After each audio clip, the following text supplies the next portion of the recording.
tal, mis queridos amigos, mis queridos hermanos? Una feliz noche para cada uno de ustedes. Qué privilegio es conectarme una vez más para compartir mi aporte al estudio de la lección de escuela sabática de este día. Como todos los días, oro a mi Dios para que sea de bendición, de inspiración y motivación para los que se acercan al canal. Estamos en la lección número 10 de este tercer trimestre del año 2024. La lección de esta semana, los últimos días, y esta sección, ni una piedra sobre otra. Vamos a centrar nuestro estudio en el capítulo número 13 del libro del Evangelio según San Marcos, versos 1 al 13. Sabe que el templo, era una estructura asombrosa. La descripción que hace Flavio Josefo y que aparece allí en la lección, los pilares que tenía este templo, dice que 3 hombres con los brazos estirados, agarrados el uno al otro, podían entonces con dificultad abrazar aquel pilar. Los historiadores de la época hablan de la belleza que era el templo. Ustedes saben que Herodes era el que gobernaba la provincia allí donde estaba Jerusalén, era odiado por los judíos y él estaba intentando ganárselos a través de lo que era para los judíos la joya de su historia, el templo. Así que lo estaba remodelando y remodelando constantemente. El oro lo tapizaba. Dicen los estudiosos que cuando el sol estaba cayendo y reflejaba sus rayos sobre el templo, entonces el brillo del oro podía ser visto a distancia. Por eso, cuando los discípulos le muestran el templo a Jesús, porque repito, era el orgullo de todos los judíos, y los discípulos como judíos al fin y al cabo también estaban orgullosos de tu templo, le muestran el templo a Jesús. Yo me imagino la conversación: Señor, mira el templo, ¿qué otro Dios tiene un templo como este? ¿Qué templo tan extraordinario? Y la respuesta de Cristo les asombra. La respuesta de Cristo es perturbadora por demás. Dice la palabra de Dios que Él le contesta que no quedará aquí piedra sobre piedra que no sea destruida. No quedará edificación sobre edificación. Elena de White, en El deseado de toda la gente, presenta un cuadro de los sentimientos de Cristo al expresar esta verdad. Algunos piensan que Jesús era un Jesús seco, no tenía sentimiento. Él estaba dolido por dentro, él estaba abrumado en su ser, sabiendo que todas las bendiciones que había soñado para Israel, que todo aquello que había planificado para su pueblo, pronto tendría un final triste, pronto tendría que ser trasladado a la iglesia porque Israel fracasaría rotundamente. Así que Cristo está sentido cuando dice que el templo va a ser destruido. Y los discípulos le preguntan: Señor, ¿cuándo será esto? ¿Qué señal tendremos? ¿Cómo podemos estar apercibidos? Y entonces, como dije en la lección de ayer, Cristo aprovecha toda pregunta para instruir a sus discípulos, aprovecha toda pregunta para mostrar el cuadro a los discípulos, el cuadro completo de instrucción, y aquí va a ser lo mismo. Pero date cuenta que el Señor no va a responder directamente del templo.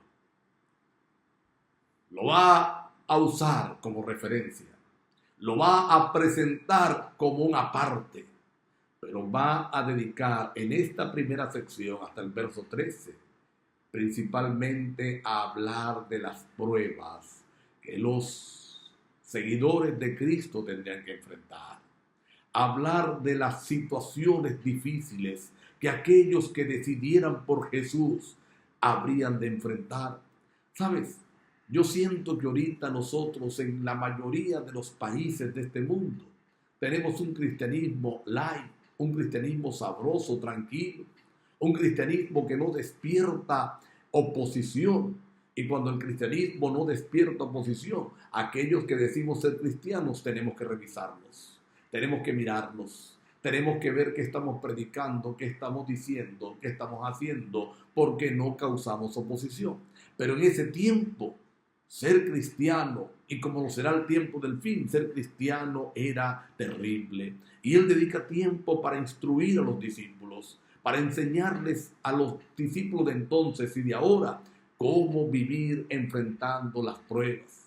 Los discípulos iban a ser perseguidos, en primer lugar por los propios judíos, por el imperio romano y luego por la iglesia apóstata.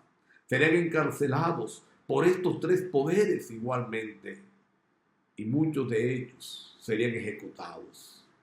En la misma Biblia vamos a encontrar la ejecución de algunos seguidores de Cristo.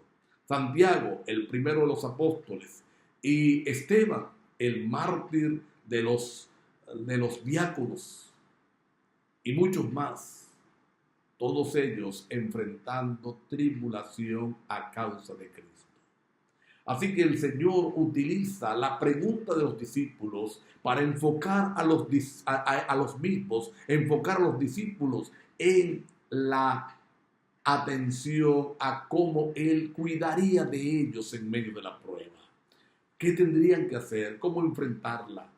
Por eso cuando el Espíritu Santo es derramado allá en el Hechos capítulo 2 y la iglesia cristiana empieza su trabajo, vamos a encontrar que en medio de la prueba hay gozo, hay alegría, hay libertad.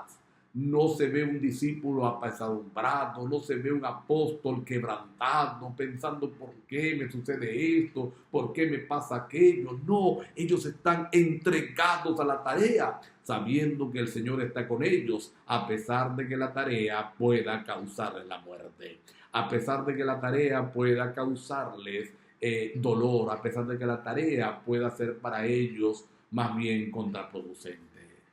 Pero el Señor ha prometido que el Espíritu Santo les iba a acompañar, que el Espíritu Santo les iba a guiar, les iba a sostener.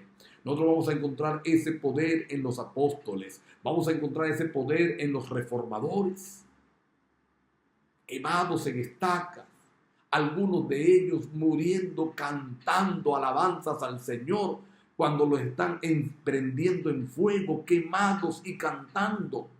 A veces uno se quema con un fósforo o alguna cosa y el dolor, el ardor es fuerte.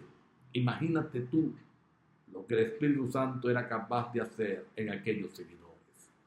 Y la ventaja, la bendición, la promesa es que también para ti y para mí está. Cuando enfrentemos pruebas a causa del Evangelio. Mira que no estoy hablando de otras pruebas. Porque algunos afrontan pruebas por su comportamiento, por sus malas acciones, por sus malas decisiones, y entonces piensan que son las pruebas finales. No.